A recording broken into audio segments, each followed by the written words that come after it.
Rock 102, Springfield's Classic Rock. It's 5:36. And David Bowie with Bax and Nagle on Rock 102. It's going to be a pretty nice day today. Mostly sunny, a high of 50. Tonight, clear, low of 33. Tomorrow, believe it or not, even better. Partly cloudy with a high of 59. It's about 32 degrees right now in downtown Springfield. It's a Thunderbird Thursday today. We have tickets to Saturday's game against the Iowa Wild. It's skate night at the Mass Mutual Center. We'll give you a 4-pack of tickets and a bunch of other crazy stuff, too. And also tickets to the Home and Garden Show that's going on the Big E this weekend. Actually begins, I believe, today. So there's that and other stuff. Bax and Nagle on Rock 102. Call or text us any. Rock 102, Springfield's Classic Rock. It's 5:51 and Foreigner with Bax and Nagle on Rock 102. It's going to be a mix of sun and clouds today with a high of 49. Tomorrow, cloudy with a high of 56. It's 31 right now in downtown Springfield. Hollywood Trash is brought to you by Western Mass Masons. Call them for all your foundation and chimney needs. Yeah. Somehow you still care about what's happening in Hollywood. So, from Tinseltown, 3,000 miles away, it's Steve Nagle's Hollywood Trash. You want to date Chapel Rowan? No. You're never going to get a chance to anyway, but let's just say that it did happen. I'm not so sure I like the places she works. We have a leg up because Chapel revealed her deal breakers on the Call Her Daddy podcast. Yeah. She said, quote, bad breath, chewing there with their mouth open is cray-cray. People who, don't tip, that freaks me out. Or if they treat their waiter bad, I'll never talk to them the same. I checked off all those marks. I guess you're in the clear. I guess so. She also doesn't like people who talk badly about their exes or the women in their family. Of course, that's less of a problem these days because she doesn't date men anymore. And one more thing. You must be like the queen. Quote, if someone doesn't like Beyonce, I'm like, that says a lot more than what I need. None of this helps us at the moment, though, because Chapel says she's in a serious relationship and she's, quote, very much in love. And finally, no fatties. Yeah, she doesn't she doesn't want any of that stuff. She's very particular. Yeah, apparently. Here's something we didn't need. Scooby-Doo. More Scooby-Doo. More Scooby-Doo. Live action. We're getting a series of it now. Netflix has been developing it for about a year, and they're calling it Modern Reimagining. Okay. Here's the premise. During their final summer at camp, old friends Shaggy and Daphne get embroiled in a haunting mystery surrounding a lonely lost Great Dane puppy that may have been a witness to a supernatural murder. Together with the pragmatic and scientific townie Velma and the strange, but never so handsome new kid Freddy, they set out to solve the case that is pulling each of them in a creepy nightmare that threatens to expose all of their secrets. There's no word on when we'll get to see this gem, though. It sounds better than I could ever possibly have imagined. That sounds like an AI-generated description of Scooby-Doo. It may very well have been, as opposed to 4 kids in a van and a dog get into all kinds of crazy hijinks. Yeah. Chasing ghosts that are often fake. Ghosts? And those ghosts would have gotten away with it if it weren't for those 4 kids and that meddling dog. You know, we've seen plenty of lists of the best romances on TV, but what about the best animated romances on TV? Entertainment Weekly, with nothing else to talk about, ranked all of the couples of who's the best to get along. You ready? I'm ready. Who do you think number 1 is? The best TV couple. In my mind, Yeah. it's not even a contest. It's Betty and Barney Rubble. No, it's Fred and Wilma. Ooh, I was close. Yeah, Betty and Barney don't even show up on the list. I mean, Betty is so much hotter than Wilma. Fred and Wilma Flintstone are number 1. He was a caveman, for God's sakes. A knuckle dragging Neanderthal. You don't have to tell me. Number 2 is George and Jane Jetson. See, I don't see any real sparks between the two of them. I really don't. But but Betty and Barney, how did a little guy like that get a woman who's so much taller and so much hotter? Oh, he's got more than just rubble down below. You know what I'm saying? I know. Yeah. Scooby and Shaggy. That's not a couple. That's a guy and a dog. Wait, are you implying bestiality now? Perverse. Homer and Marge. All right. All right. Yeah. Harley Quinn and Poison Ivy. Cyclops, Jean Grey, and Wolverine from X-Men the Animated Series. Knock it off. Hank and Peggy Hill. Lois and Peter Griffin. Okay. Adora and Ketra from She-Ra and the Princess of Power. Okay. Were there no other entertainment stories that Entertainment Weekly could have attended to? That's what I'm trying to figure this out. I'm like, who the hell picked these things? Scott Pilgrim and Ramona Flowers from Scott Pilgrim Takes Off. I don't even know who that is. Kim Possible and Ron Stoppable. You know what? I knew that. I saw that coming from a mile away. You remember the Kim Possible show? I sure do. I'm sure your kids watched it, right? I had my thoughts. Yeah. I'm sure they were a good couple together. They were reasonable. I guess so. Let's see. Corey Feldman. I don't want to accuse him of lying, but I wouldn't be surprised if he's stretching the truth a little bit here on Billy Corgan's podcast, because everybody has a podcast now. Actually, it's a pretty good podcast. He claimed he was up for 2 of Leonardo DiCaprio's biggest roles. First, he said he was actually cast as Arnie in 1993's What's Eating Gilbert Grape, but then Johnny Depp joined the cast and got him fired. Quote, "He told the producers I was a junkie and he didn't work with junkies." Who is that? That's sort of a Corey Feldman. But I was sober. I had just gotten sober. I had just gotten out of rehab. I turned my life around, and in fact, I was trying to help River Phoenix at the time, who Depp was running with at the time, and as we all know, well, I'm sure how that one turned out well. Mm-hmm. Then there was Titanic, which he claimed he was, quote, in contention for. Yo, you weren't. He stopped being a sought-after actor after a while. But you know what? When he was young, like one of the things he said that he was originally cast in The Shining.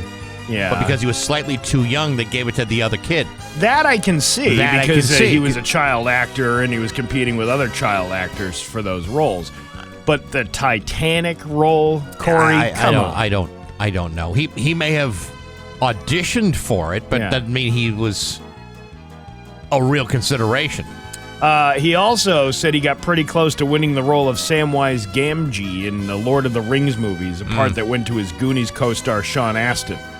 Corey said, quote, "I couldn't have gained the weight, so I'll give him that." Ooh. What is that, a fat joke? But he did a good job, aesthetically. Oh, man.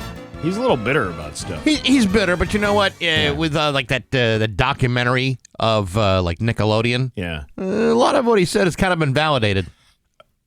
Oh, well, yes, but he's certainly damaged. There's no doubt. Let's separate the two things here.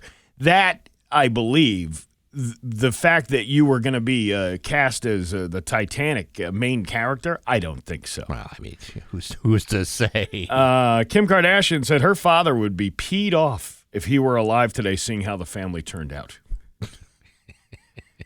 She must have had something to say. Oh, my God, the last time I was peed off was when Ray J covered me with kidney juice as I tongue-lapped the spigot like a Labrador on a hot day in that sex tape you can purchase on YouPorn for $39.95. How did I not see that coming? Good boy. Caitlin? Well, I never got that down and dirty with your mother, Chris Kim, but I once thumped in the O-ring and ate some German knuckle cake. Did a little colon bowling. What are you trying to say? You should see my average. I hate to see the 7-10 split. What I'm trying to say is I toasted the leather bagel with some extra scream cheese. It's a Philly special. Yeah, don't look for that in your dairy. And that is your derriere. Yeah. And that's your Hollywood trash. And now, Bax's View from the Couch, brought to you by Rocky's Ace Hardware, Benjamin Moore Paint, Cabot Stains, plus rock-solid painting advice and expertise. Hey, good morning, sports fans. How the heck are you? Well, folks, here it is. Opening day in baseball with the Red Sox on the road in Arlington, Texas to face the Texas Rangers. Now, like every opening day, you may be wondering how the Red Sox will disappoint you this season. It's a fair question. After all, for the last 124 years, the Red Sox have been crushing people's souls nearly every season, with the possible exception of 1903, 1912, 1915, 1916, 1918, 2004, 2008, 2013, and 2018. Other than that, they've been occasionally hard to take. This season, however, the Red Sox went ahead and squeezed a few bucks out of John Henry's wallets and fluffed up their roster with some bona fide baseball players. Guys like Alex Bregman and Garrett Crochet. Those are two fine players if I've ever seen some. And since they're now playing in Boston, experts are expecting the team to be significantly better than the tepid and flaccid Red Sox squads of the last 3 years. What are the odds of the Red Sox winning the World Series? Somewhere between a snowball's chance in hell and not at all. Because you see, if the Dodgers are outspending every other team in baseball by at least $44 million in player salaries, there's very little chance that the Red Sox, or any other team for that matter, has a chance to beat them. And even though ESPN is predicting the Red Sox will win their division, I'm predicting there will be no rolling rallies or victory parades at the end of the season. Instead, there'll be resignation, disappointment, and an overwhelming sense of, what's the use? Now, because I'm an optimist by nature, I say let's forget about the World Series titles for the next 10 to 12 years and focus on what's reasonable. If the Red Sox can finish above 13 games back in the divisional standings, I can make the case that they will have achieved a major step forward. Not enough steps to go deep into the playoffs, but enough steps forward to say, well, that could have been a hell of a lot worse. And as a Red Sox fan, I think we can all agree that would be a major improvement. And I'm just about ready to see it happen. But hey, enough of my yapping. Sports brought to you by Rocky's Ace Hardware. Hey, there's a new Traeger in town, the Traeger Woodbridge, a fully digital wood pellet grill. Now $800 at Rocky's. High-tech, digital control, down-to-earth wood fire flavor. Delicious. Get the Traeger Woodbridge at your neighborhood Rocky's Ace Hardware. I'm Bax. That's my view from the couch. Rock 102. Town Springfield. Man, you want to talk about a hell of a show today? It's Thunderbird Thursday today. We got tickets to their game Saturday against the Iowa Wild. Yeah. It's skate night at the Mass Mutual Center on Saturday, so we'll have tickets to that game and a bunch of other great Thunderbird swag to go along with it. Oh, I like Thunderbird Thursdays. Yeah, it makes the day go by so much faster. I wear my jacket every day. My Thunderbirds jacket. So do I. It's a Lululemon. I know. Did you know that? I did know that. Yeah. I got mine. I wear mine all the time. My kid's jealous. How did you get a Lululemon? I'm like, I'm Steve Nagle. That's why. That's right. We got to make sure they know this. We'll be doing that a little bit later on. Also tonight, $20 dinner and a comedy show over at the Shortstop Bar and Grill. Great lineup of comedians, including Marty Caproni. I'm sorry, I'm not aware of his work. Yeah, he's going to be there too. Really? Yeah, it's going to be a good night out. Ain't that a kick in the face? Well, I bet that'll be a great night of comedy. It'll be I mean, I need somebody to prop me up. He did it for a better part of a year almost. So if you want tickets to that, you can either message me or you can go online on my socials. I got the QR code there. Because if you don't buy the ticket ahead of time, it's going to cost you $25 if you show up at the door. Why spend the extra $5? Yeah, I mean it's not like the food's going to get any better or the comedy's going to get any better. It's the same show, same meal for $20 as opposed to $25. That's right. That's what you really want. Well, that'll be a great time. Yeah. So a fun day, I guess we have here. You know? Oh yeah. Not as fun as later on today, when the coffee grinder I ordered will arrive. See, it won't be here before the show ends. It'll be here for us tomorrow. Oh. So we can grind some beans. Yeah, that Becky St. John sent us some Starbucks coffee, whole bean. She didn't mean to do that, by the way. That was a mistake. She grabbed the two. I mean, listen, it's not free mistake. Coffee. I'm not complaining about it at all. It's hardly a mistake. She must have grabbed one that was ground, and then the Starbucks, they don't really have like a card catalog system there of what they have going on. Mm-hmm. It's kind of confusing when you're in there. Well, everything is confusing. Yesterday, while we were playing, I don't know, God knows what, some lousy classic rock song, I went on Amazon and I went to the top of the line coffee bean grinder. Yeah, I spent $12. Look at you, I Mr. know. Moneybags over here. And you see the big half gallon, a half and half I bought for us today? Let me Get a load of that. Whoa! That is a Whoa! lot of half and half. That should cover us for at least a week. Hood. Not even the cheap food club stuff. You spent the extra money on the hood. You know why? Why? Yesterday we were in the mood for some pie, and I went to Rice's, grabbed ourselves a blueberry pie and some ice cream, and right there in the refrigerated section, was some half and half. I said, man, do I get the pint size? Yeah. Or do I just go full bore and get the half gallon? I'm like, you know what? For Steve and I to really enjoy this coffee maker the way it needs to be enjoyed, you got to go half gallon. I was at Rice's a month and a half ago. Yeah. And I'm trying to eat better. So I couldn't, as much as I wanted a muffin top, Yeah. I couldn't have a muffin top. You could have had a muffin top. No, I just got a coffee while I was there. I happened to be over near Minnechaug. I was like, all right, well, let me go get a coffee at least at Rice's. And it smells so good in there when you walk in. Oh, I know. It just smells like a good baked good farm. You know what I mean?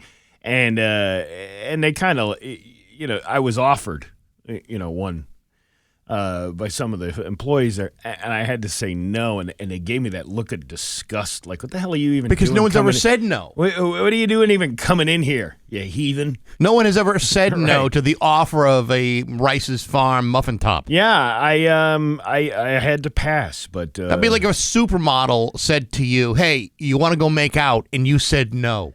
listen, I'm trying to not eat as much sugar. That's my goal, is to not have so much sugar. Steve, don't you know anything about bakery? In the bakery world, in the muffin, the sugar falls to the stump. There's hardly any sugar in the muffin I'm top. sure it does. That's why it's so delicious. It's gravity. It's simple. Yeah. It's science. There's nothing like those double chocolate ones. Though. Oh, They're so crying good. out loud, so damn good. I know.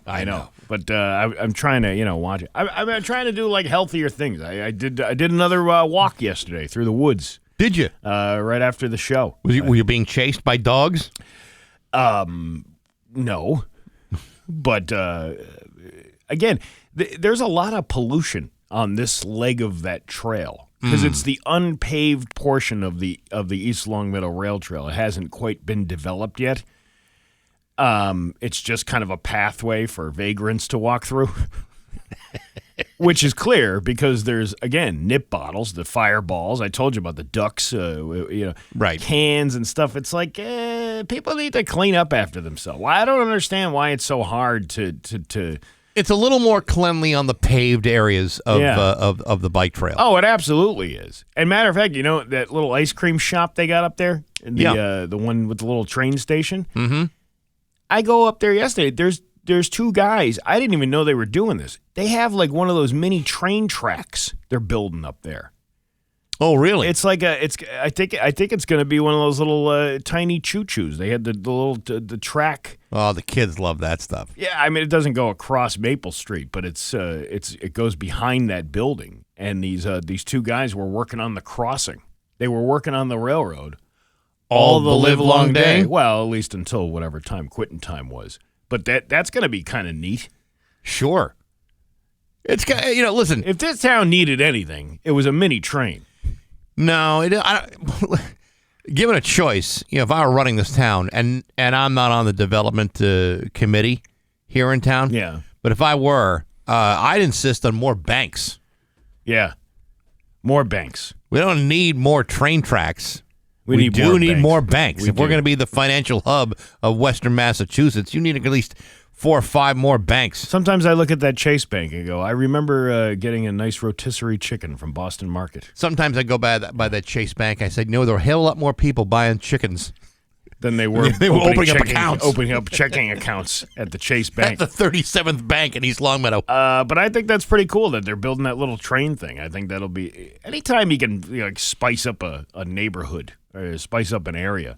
I agree. With something unique like that. I don't even know what the name of that little place is.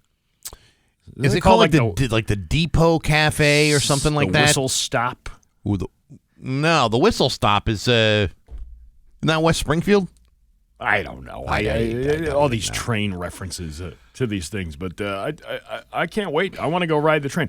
I want to go ride that train and then act like Casey Jones and throw nip bottles off the front, just to kind of match the rest of the trail that hasn't been finished yet. Driving that train high on Fireball. Fireball, yeah. Don't you think that was what he was high on? That's how he crashed that train. It wasn't just cocaine. He must have been doing booze, too. I mean, I assume that because he was on the train, he was union, probably had enough money to buy the cocaine. I told you, my dad, after he passed away, my brother and I went on this fishing trip with this guy that he used to work with. Yeah. And he was telling us all the old war stories from the old railroad days and how they all used to go to the bar and get drunk. This was before the FRA got involved. They all used to go to the bar and get drunk, and the dispatcher, when they needed the crew, would call the bar because that's where they knew they were.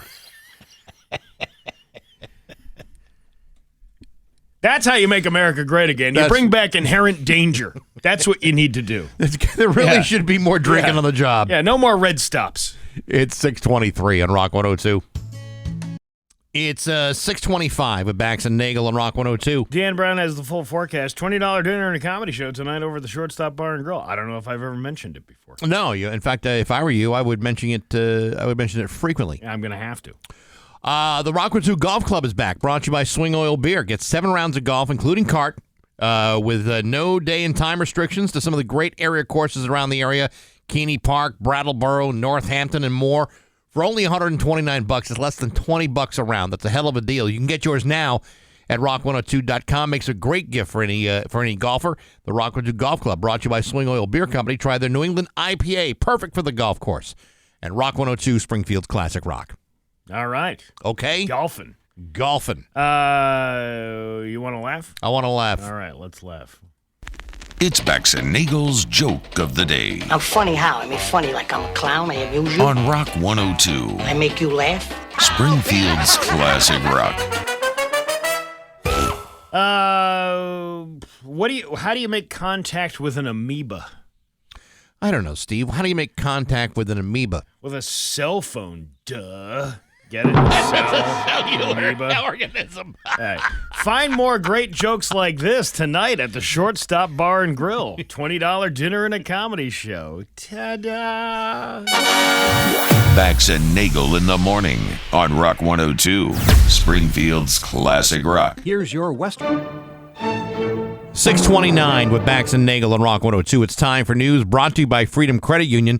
Freedom is yours. Here's local radio icon Steve Nagle. Thanks, Bax. A Marlborough, Massachusetts man faces nearly 200 counts of animal cruelty after 96 animals were found on the property, Sturbridge property, where he lives, according to the MSPCA.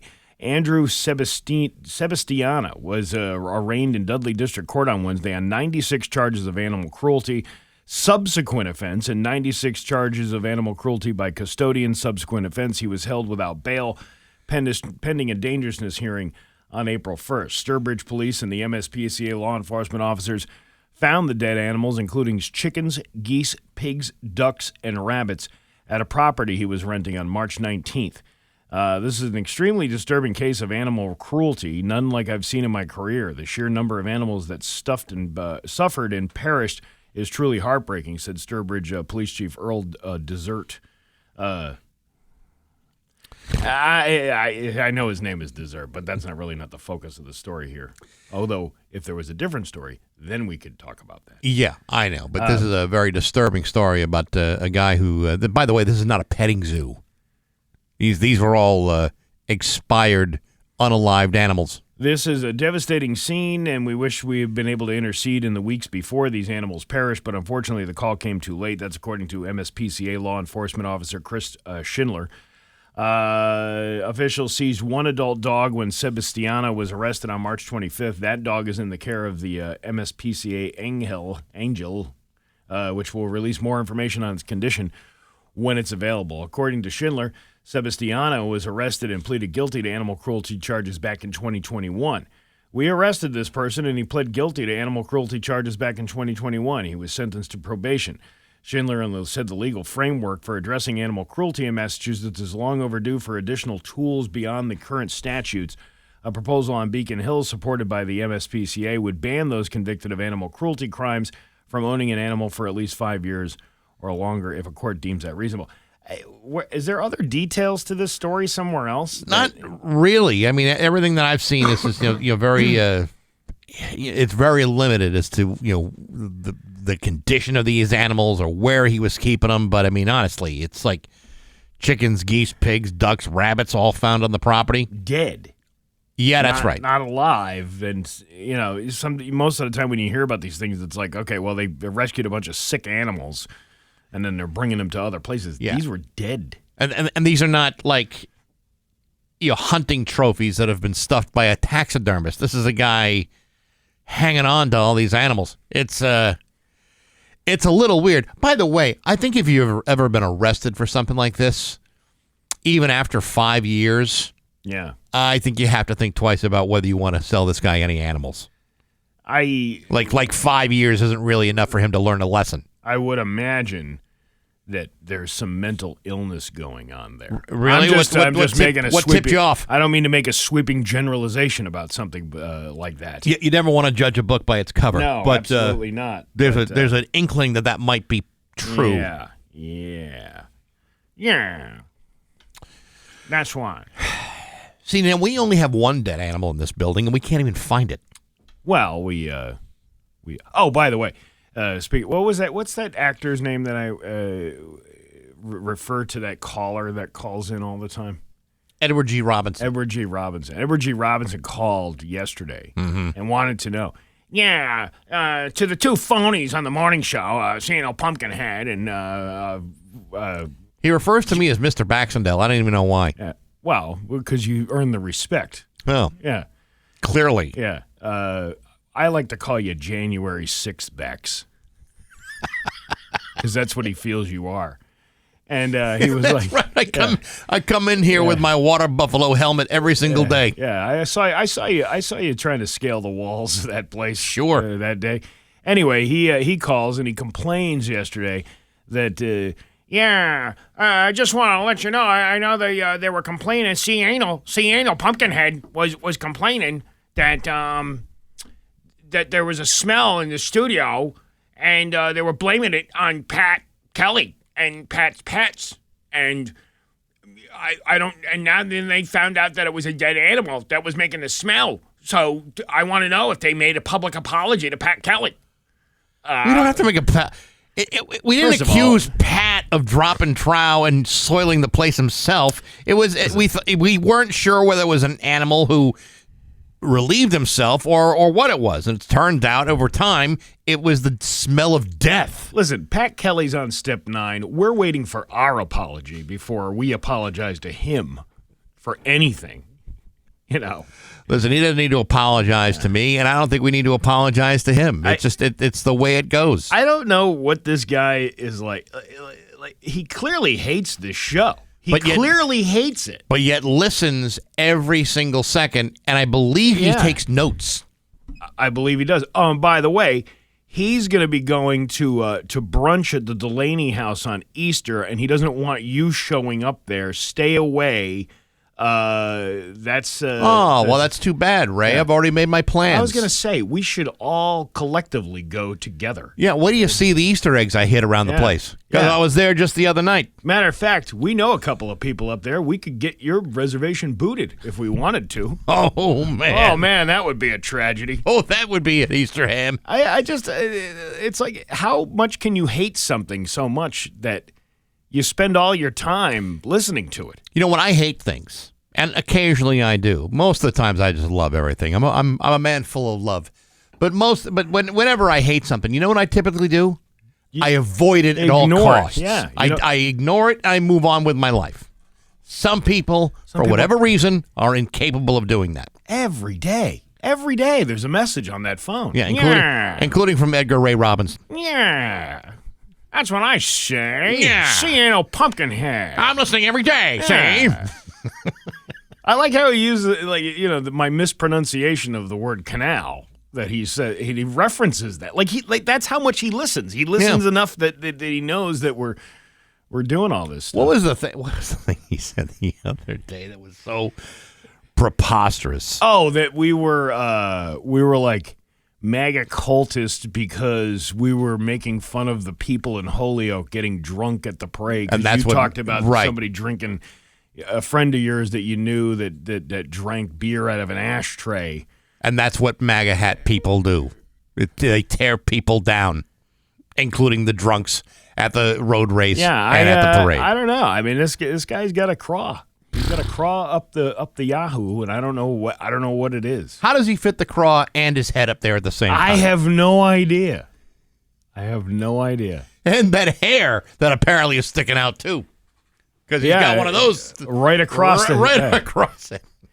Yeah, I want to play hair across the ass bite. What was it? What's the actor's name? Edgar G. Robinson. Yeah, I want to make a request. Hair across the ass by Edward G. Robinson.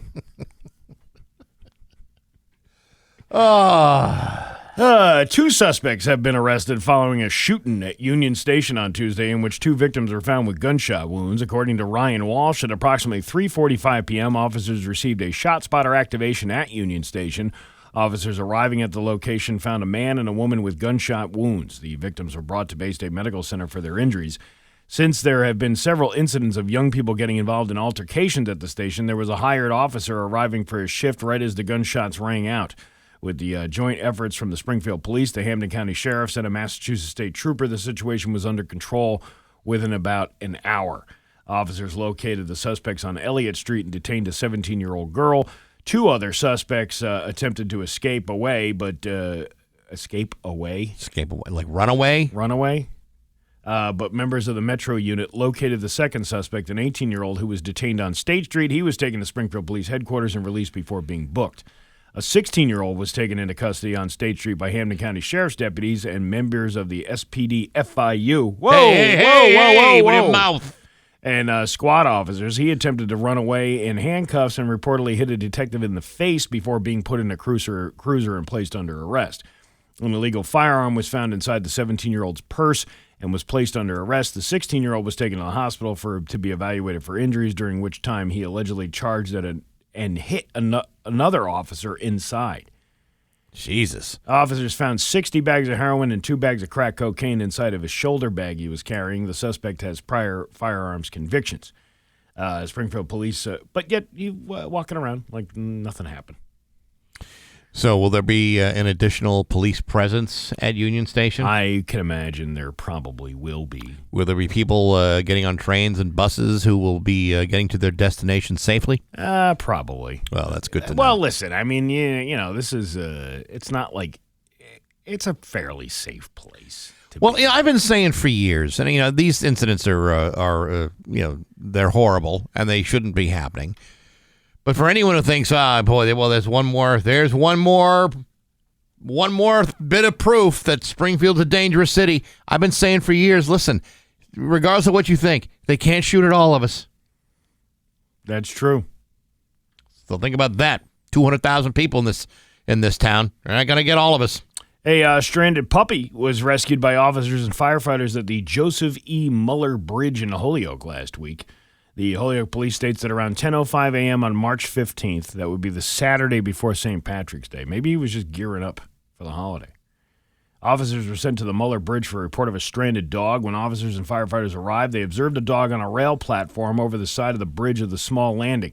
Police said that one misstep could have resulted in the dog falling into the Connecticut River. Holyoke Police said that one officer reached over the pedestrian railing to try to grab the dog, but was unable to reach him until hanging over the railing while being held up by several assisting officers and firefighters. The dog was brought back to safety and taken to TJ O'Connor, and so he could be evaluated and reunited with his family. This serves as a reminder to residents that all animals need to be leashed when in public or outdoors. Is this a cry for help? I don't know. Or is this one of those things like, the dog is just trying to, listen, gain attention? I get my dog on a leash most of the time, out or going out. There's so many people that walk around and unleash their dogs, in public areas. Mm-hmm. Oh, I know. What makes you so special? It's not. I don't. I get that your dog might be, docile enough to not do anything, but it's another dog. If your dog is well trained, it could probably go off the leash and it's fine. But you just never know what is going to be around the dog that may provoke him to start bolting. Yeah, but if you get other people who are walking their dogs on leashes, Right. and then that dog starts coming up and your dog's not as friendly.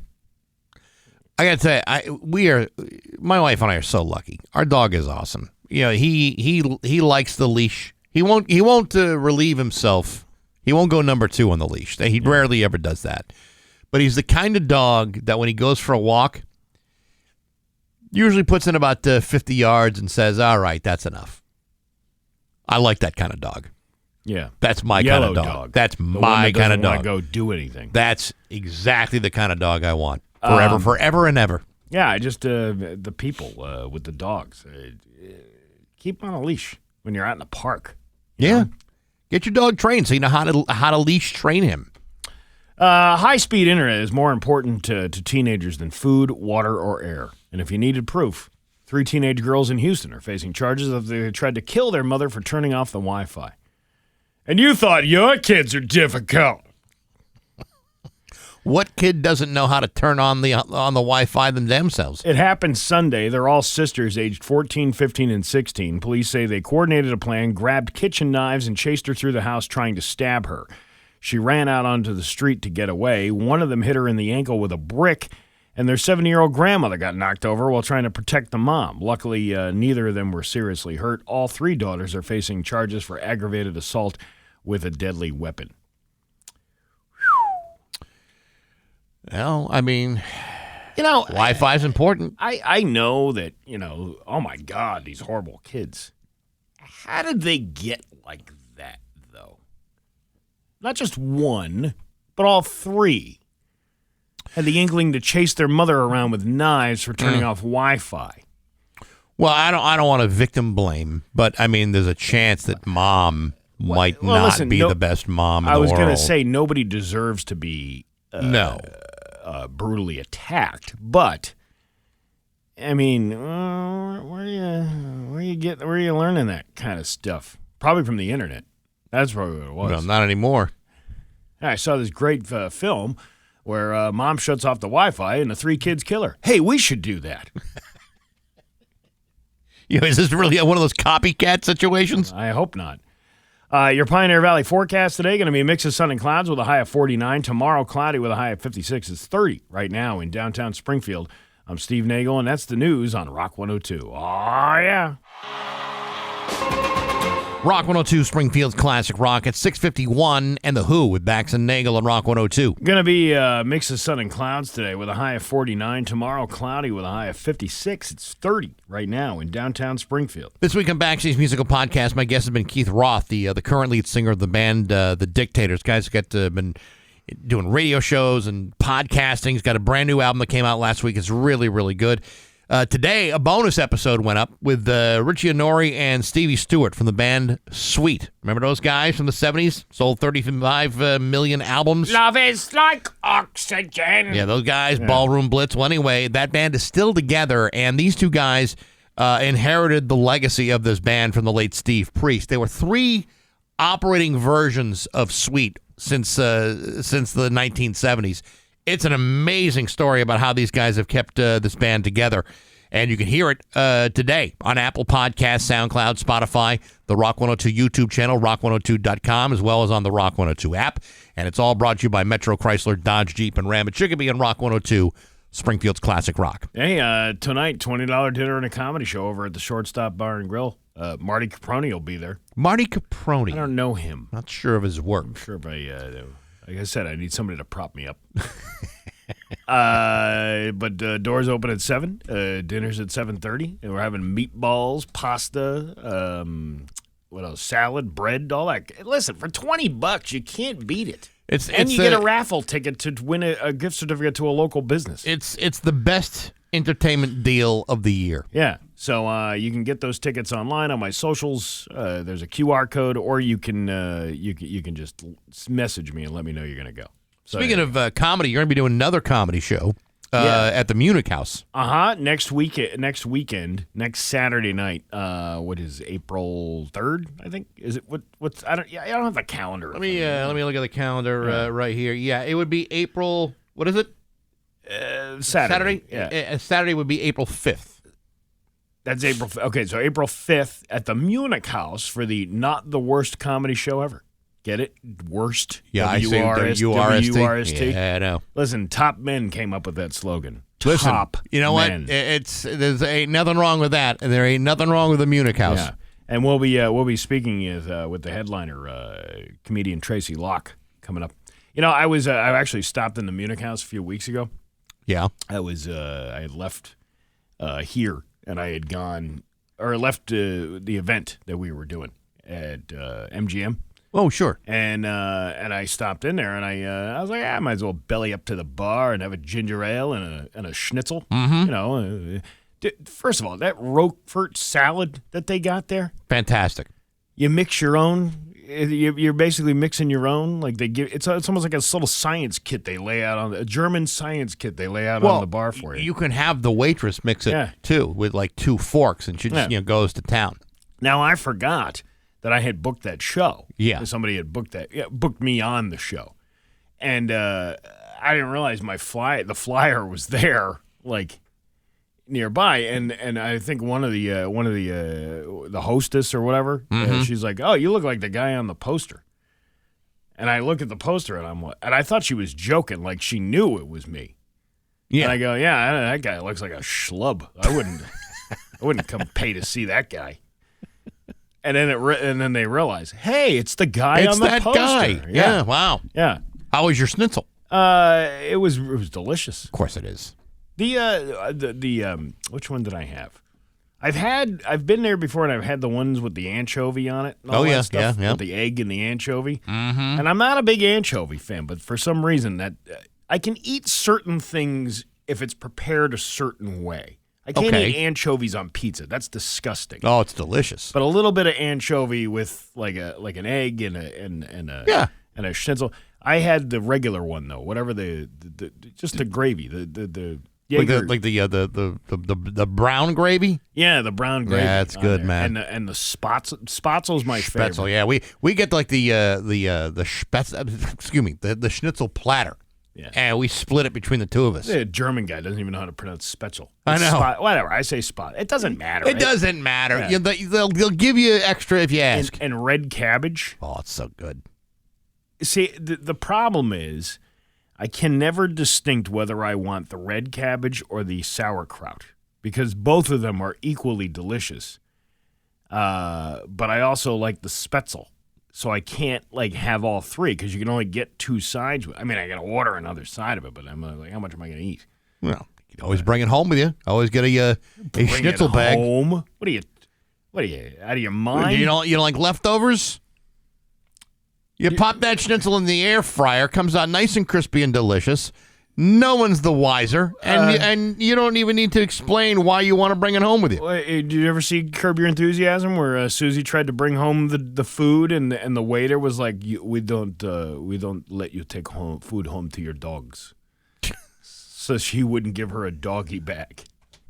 No one gives the food to their dog. It's always you'll eat it in the car Why or do the they moment call you it get a home. doggy bag then? I don't know. I mean, the idea is like, oh, I bring it back for my dog. No one's doing that. They're eating it themselves. Well, especially when it's a good meal like that. I'm not feeding that to the dog. He can pick the drippings out of the trash for all I care. It's 6:57 with Bax and Nagle on Rock 102. Now, Bax's View from the Couch, brought to you by Rocky's Ace Hardware, Benjamin Moore Paint, Cabot Stains, plus rock-solid painting advice and expertise. Hey, good morning, sports fans. How the heck are you? Folks, I have to admit, I'm a sucker for when bad things turn out okay. Oh, sure, everybody likes a story with a positive resolution. Everybody loves a happy ending. And everybody loves it when it appears as though potentially bad people learn their lesson and move on with their lives.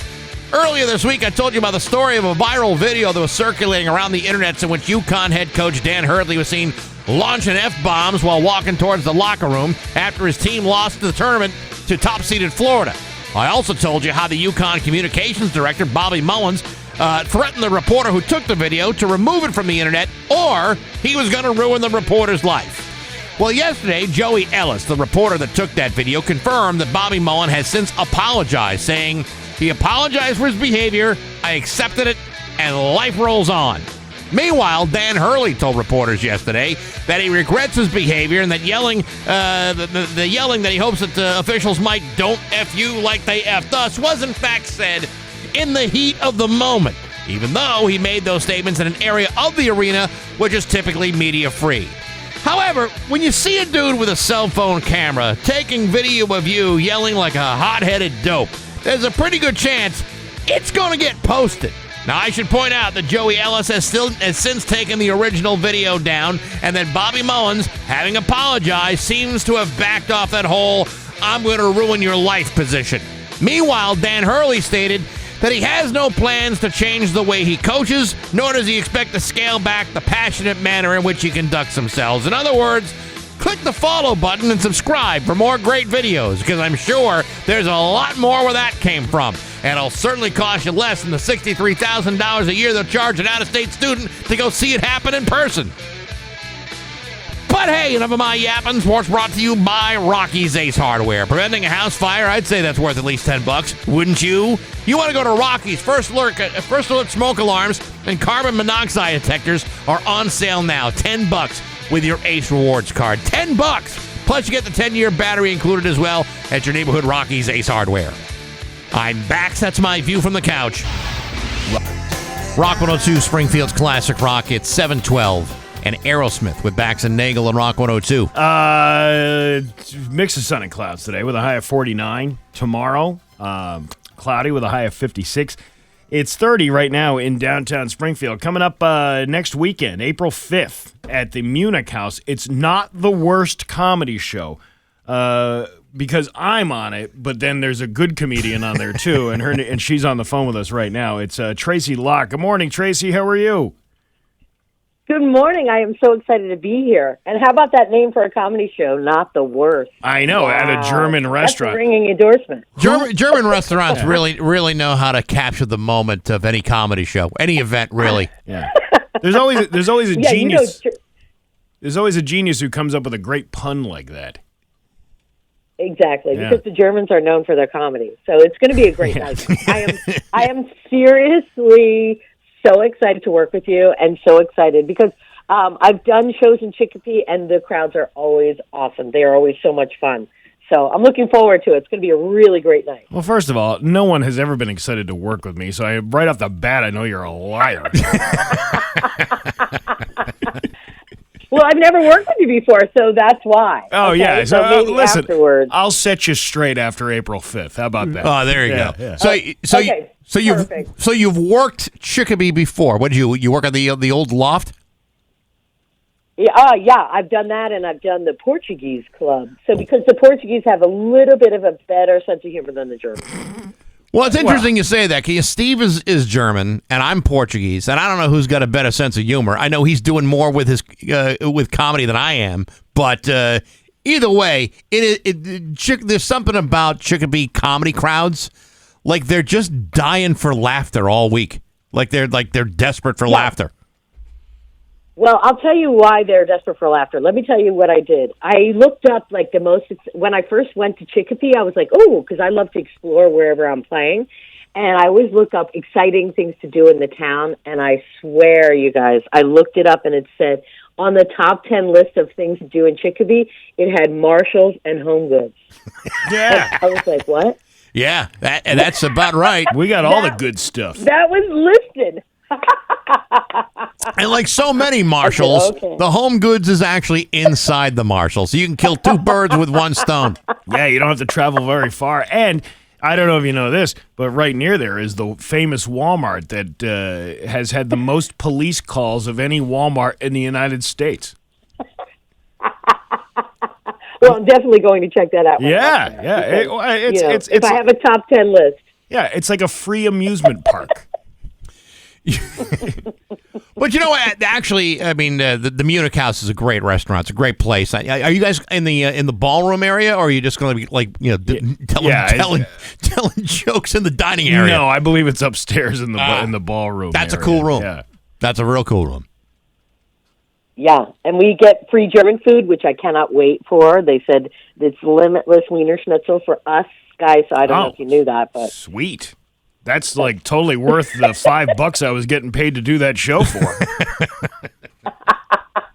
What can we expect out of you? What is your what expertise in what you riff on? Yeah, how are you going to slay this audience? Okay, well, you're not going to believe this, gentlemen, but my big thing is I love to talk about sports, and I'm originally, you guys are not going to like this being where you are. I am originally from Philadelphia, home of the world champion Philadelphia Eagles. All right, well, very nice talking to you, Tracy. Yeah, we wish see you you all the later, best of Tracy. luck in your comedy career. Yeah. Good luck at Remember when we beat you Patriots? Remember that? No, I don't remember that at all. I don't remember any of that. Who are we talking to again on the phone?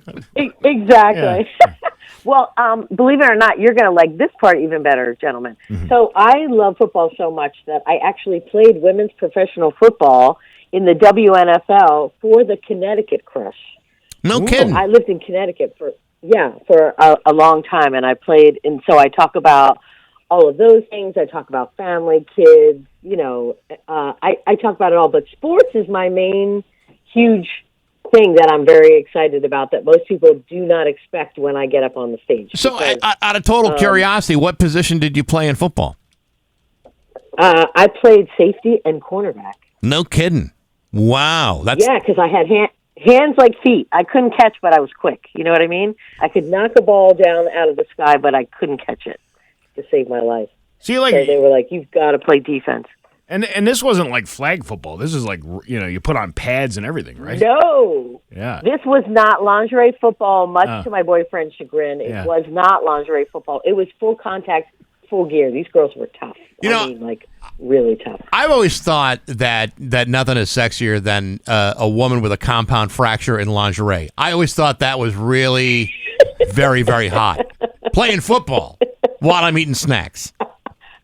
Exactly. I totally understand it. And when I tried out for it, my boyfriend really did think it was the lingerie league. And then he showed up for practice and was very disappointed in what he was doing. It was not lingerie league whatsoever. We had two sisters on our team, gentlemen, that were 6'1", 300 pounds apiece. And when they put on their gear, they looked like NFL players. And I had to go up against them in drills. And I was like, this is not going to end well. This is really, I'm 5'2", and at that time I weighed maybe 115 pounds. And I was like, ooh, this is not going to be this is not going to end well at all. I made it through. Believe it or not, I made it through, and I played for 4 years, and man, did I have a great time. And so I made so many friends in Connecticut, and they're coming out to the show. Oh, that's awesome. Yeah. They're going to be there. So the two sisters that weigh 300 pounds are going to be there if you guys are interested in partying after the show. I gotta say that's pretty impressive to have the gall to sign up for such a hard sport like that. I mean, I'm not joking about that. That's because we wouldn't even do it. Yeah, I wouldn't even do it. Yeah, well, it was crazy because we had obviously all men for our coaches, and they would make us do drills that I swear I was like, this is not a real drill. Like we had to do a drill where they put a wrestling mat down, and then they'd hand you the ball, and you'd have to run across the mat, and just someone would just come up and just crush you with, tackle you with no, there was no defender in front of you or anything like that. I'm like, I don't understand what's the point of this. And they were like, it's to learn how to get hit. You have to learn how to get hit. I'm like, this doesn't seem right. This seems like something that's just amusing for the coaches to watch. like they got some sort of thrill out of watching. I mean, it's all. It really. I mean, it is so much more than say like Jello wrestling with like big giant pads and cleats. It is more than that. I mean, it is. Yeah. Some of the professional women's sports are brutal. I mean, I had a cousin that was involved in roller derby. I wouldn't mess with this woman in a million years. She'd rip your spine out through your face if she had to. exactly. Hardcore. These girls are tough. I'm serious. Totally hardcore. And they're going to be at the show. So you have that to look forward to. So, you know what I mean? If the sets aren't great, you have to deal with the football team after the show. Oh, great. But they're going to be great. Can't wait to offend everybody and walk to my car afterwards in the parking lot of the Munich House. You might get carried to your car. Yeah, I think that might actually be a thing. Comedian Tracy Locke going to be with me alongside Rick Fink and Gary Marino.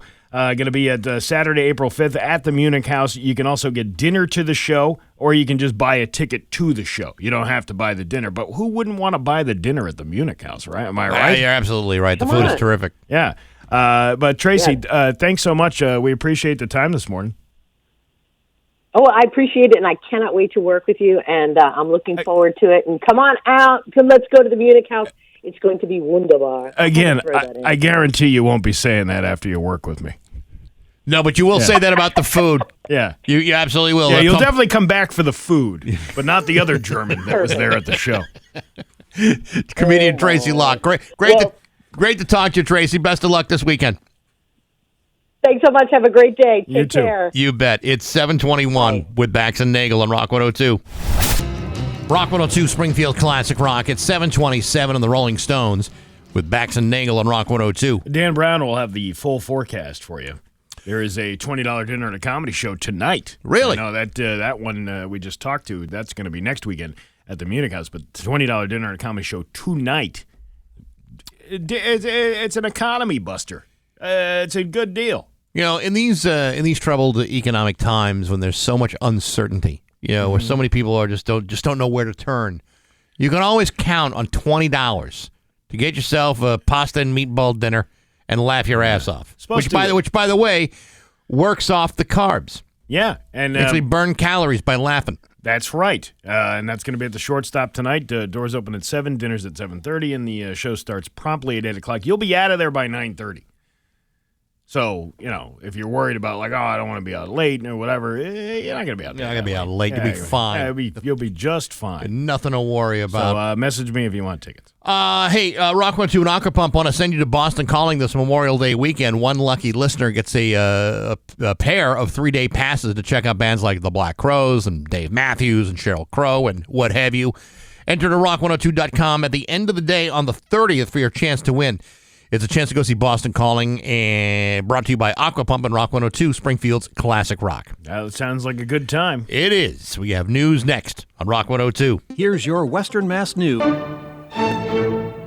Just about 7:32 with Bax and Nagle on Rock 102. It's time for news brought to you by Freedom Credit Union. Freedom is yours.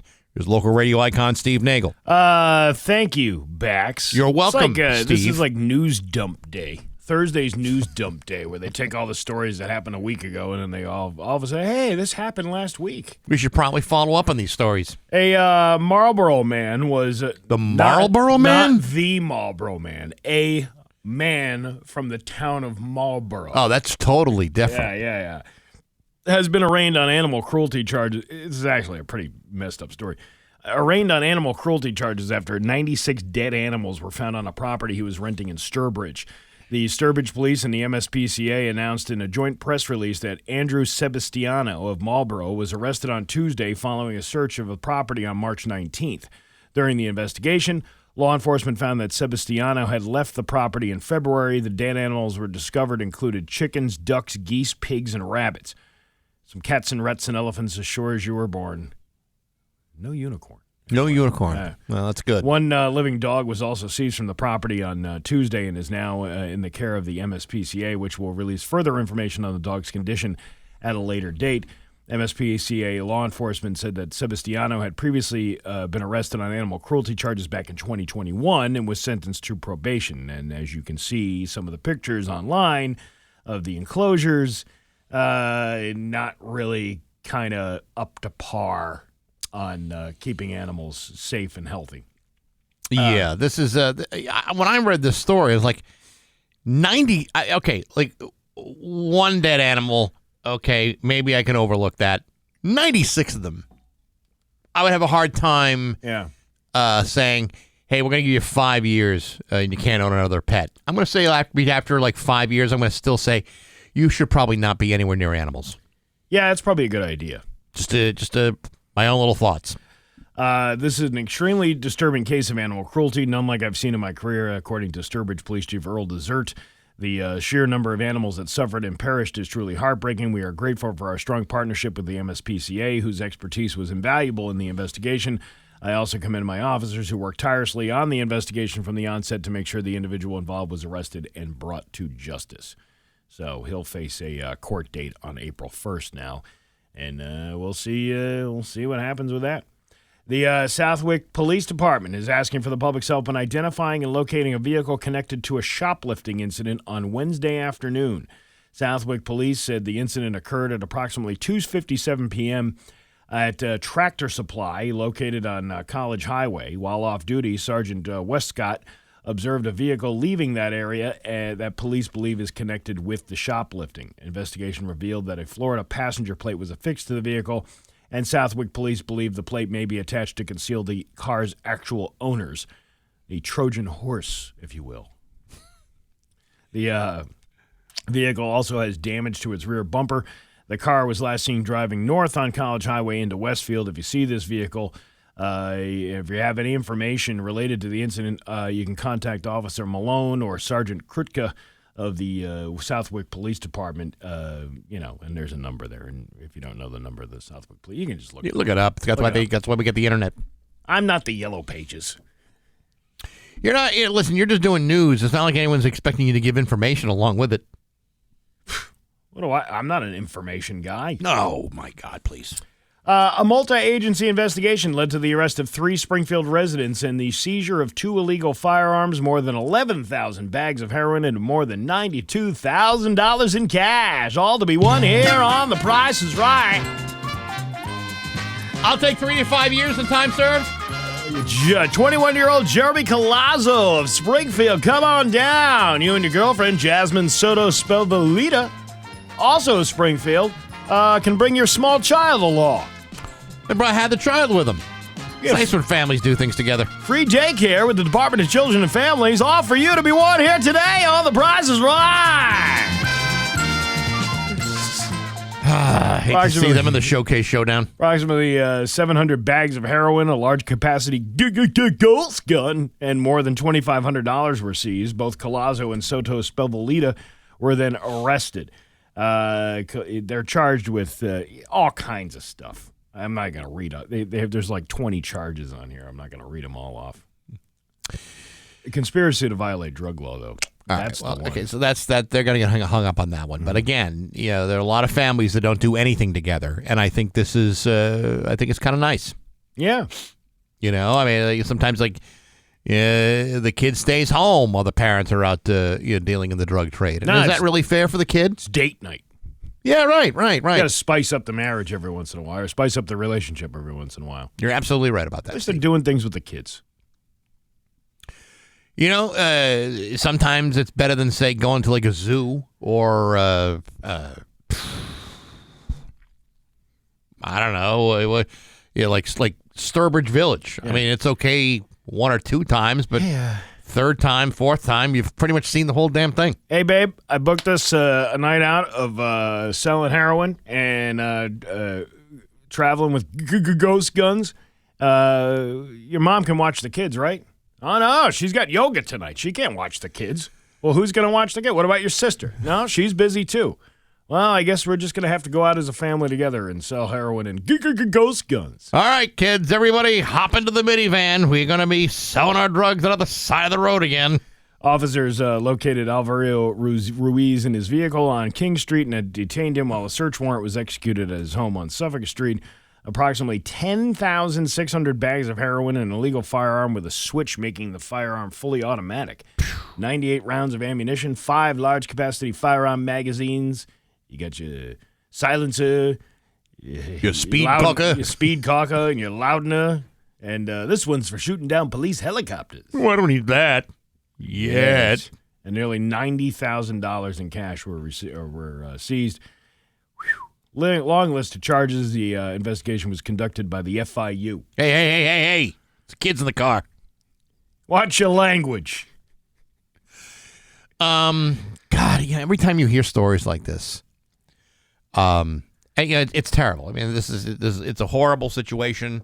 The family's involved, your kids in the car. But, I cannot help but get past this one point.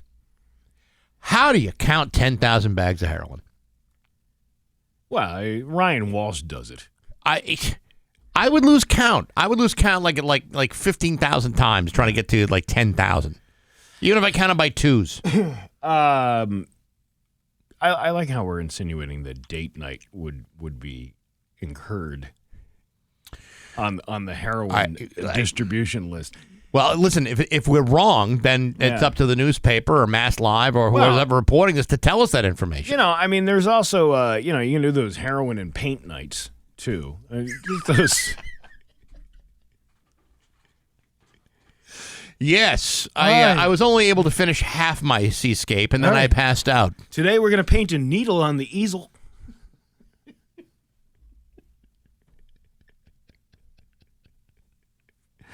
You got to think of things. What about cooking? You take a cooking class together. Yeah, right. Not like a meth cooking class, but like a cooking, something you can do to feed the family. Like brownies. Yeah, but laced brownies. Right. 2 people were arrested in West Springfield for shoplifting. West Springfield police said they were called to Dick's, which is weird because usually West Springfield doesn't tell you where they are. Unless they want you to know it's Dick's. Yeah. A big gaping store on Riverdale Street.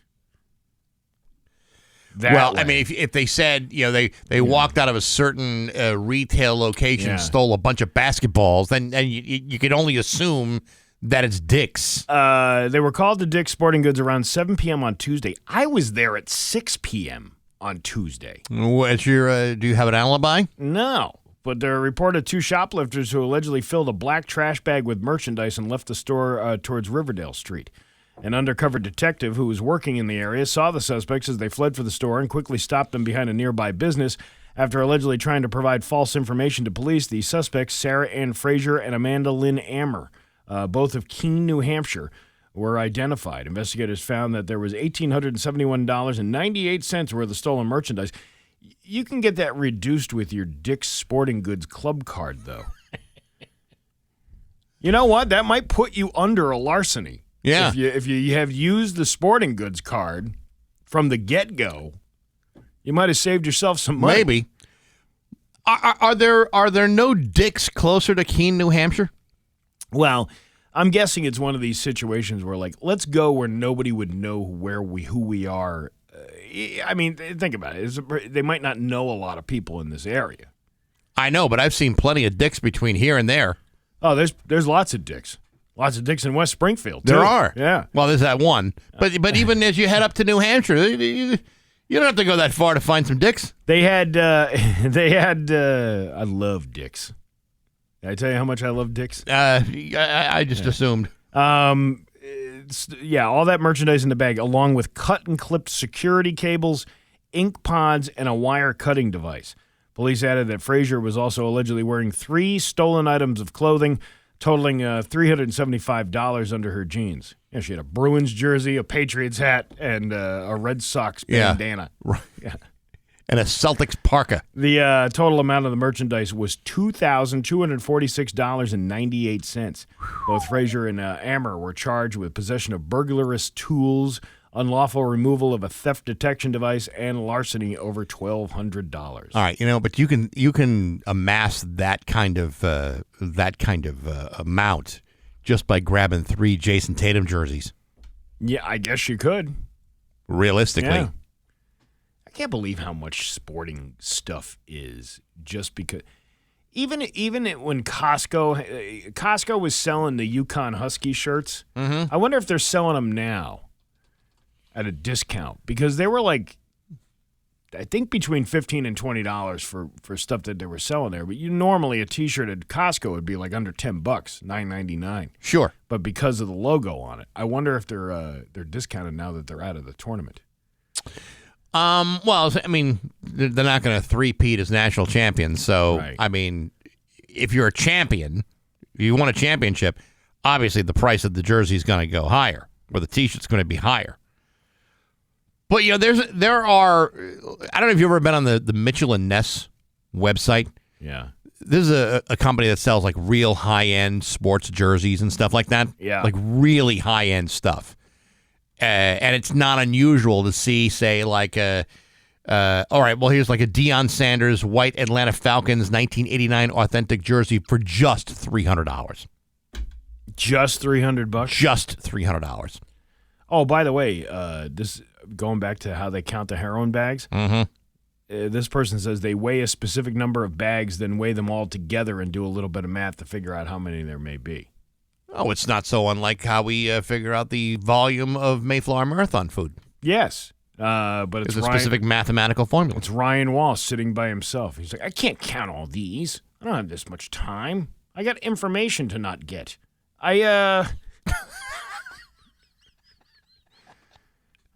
He gets enough information. All right, so if each bag is a half a gram, and I put 5 bags on the thing, that's 2.5 grams. Mm-hmm. Well, if I put all these bags on the scale, that's actually X amount of grams. There's 10,000 bags here, give or take. It's kind of like when we do the contest at the Bacon and Brews with how many matchsticks are in the bowl. Oh yeah. I can never figure out the correct number. I don't even know if we know the correct number. I don't think anybody. Yeah, listen, I've taken a few out here and there over the years, so I don't even know if if they think that that's the number in there. They're wrong. I can't imagine we're counting the number every single year. That seems crazy. Not that I'm fixing contests or anything.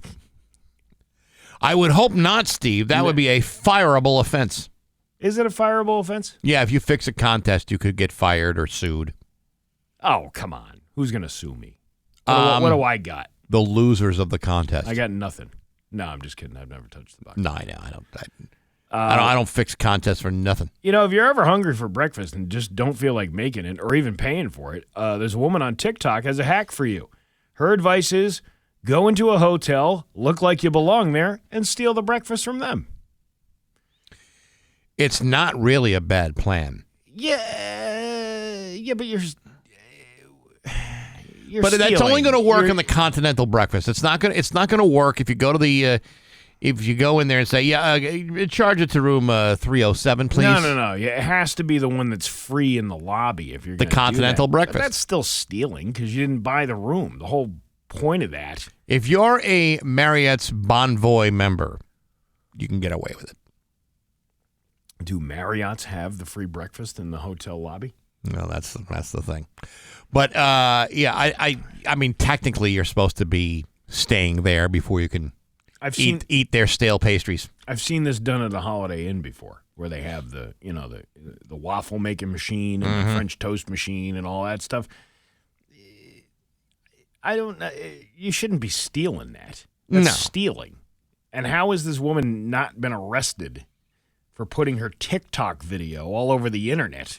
Well, that's evidence. That's an admission of guilt right there. That's kind of a very stupid thing on this woman's part to do. Mm-hmm. And she's so nonchalant about it. I think we have some audio. Do you want to see? Yeah, do I ever. Yeah. I got a lot of comments saying that you can get away with this if you're a person of color, and I didn't mean to say that you couldn't. Baseline, it's just easier when you're white. But if you're not white, here are some tips on how to get your breakfast. What the hell? It's key to research beforehand. Know the layout of the first floor of the hotel that you're going into, and go to the elevators first. Look like you belong there, but also look like you don't need to be there. Like it's an inconvenience for you to be there. Piggybacking on that, just look so busy, be on the phone, that people feel bad talking to you. Someone mentioned a clipboard goes a long way. I love that. Y'all, this is about to be a series. I'm already planning where I'm going for breakfast next week. For my white friends who are following this hack, please my grab white stuff, friends? not for yourself. So she's not only a this? dirtbag, she's a racist. Right. I see. Oh, that makes all the sense. Well, this wouldn't work for people of color. It only works for white women like myself. Oh my God! Who is this woman? You're a scumbag. You're stealing. You're stealing food. Regardless of what your views are on how corporations have so much money and blah blah blah blah blah, the fact that you're not only using that viewpoint to get free breakfast, but that you're stealing something from a business, that makes you a dirtbag. That's almost the very definition of dirtbag. Oh, God. Good Lord. Oh, well. Well, the bottom line is, don't steal from your hotel. Does she make the omelets with the egg whites only? Oh, I don't. Or is that just some stance she does on TikTok to? Good guy. I have no idea. Your Pioneer Valley forecast today. It's going to be sunny with a high of 49. Tomorrow, cloudy with a high of 56. It's 31 right now in downtown Springfield. I'm Steve Nagle, and that's the news on Rock 102. Oh, yeah. It's 7:51 with Bax and Nagle on Rock 102. People are chiming in. They throw most of that food out anyway. Grow up, Steve. No, I'm not going to go in there and impersonate the fact that I didn't pay for a hotel room in there. Whether or not they throw the food away, that's a completely different issue altogether. How does that make you stupid? By saying I don't want to steal food? I don't know. I don't get that at all. The other guy was happy we read his heroin comment on the air. Oh, which comment? About how they weigh the bags of heroin. Oh, okay. Yeah, well, that's good to know. Those breakfasts suck anyway. Yeah, it's true. They're not that great. If you like, like dehydrated eggs. I have stayed at a couple of hotels and motor lodges in my day that had the Incontinental breakfast. Yeah. Where it was like really stale toast and, mealy fruit. The Incontinental breakfast? The Incontinental breakfast. Yeah, that's the one you want to stay away from. I would imagine you would. But they throw most of the food away. Doesn't make it any. It doesn't mean you should be stealing it and right out of the hotels, right in front of their faces. No reason for that. Whatever. Anyway, hey, did you realize that today is a Thunderbird Thursday? Yeah, I did. I knew it was. Did you know that? I did know that. In fact, the Thunderbirds are taking on the Iowa Wild on Saturday night. It's skate night. We have a 4-pack of tickets to that game. 4 hats, 4 koozies, and 4 tickets to Saturday night. Again, the Iowa Wild. I can't remember the last time they've even been in town. And so we will give all of that great stuff to the 10th caller at 293-1021. Ooh. Imagine free stuff from the Thunderbirds. Free Thunderbird stuff. Yes. Hey, listen, those games are selling out left and right. I mean, it's very hard to get a seat at one of these things. I know. The fact that you're even going to get tickets if you're the winner, that's pretty sweet. Plus all them hats and koozies. 4 hats and 4 koozies. I mean, I'll tell you what. Your family is not going to have any drink that is going to get warm. That's with true. them koozies. Oh, speaking of beers, there's this self-chilling beer cans have now hit the market. Really? A startup in UK called Delta H Innovations, which sounds like a disease. A little bit. Has been working on something called a cool can. It looks like an ordinary can until you check the bottom. There's a power button that activates the beer cooling technology. It also works on soda or any liquid.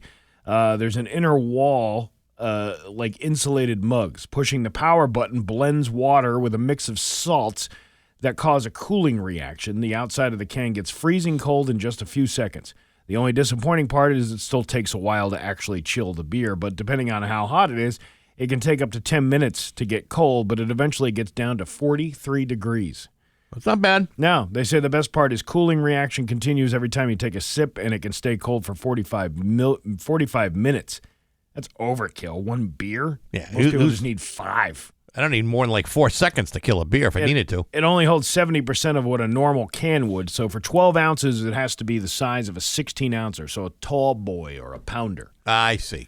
People can finish that off in 5 minutes.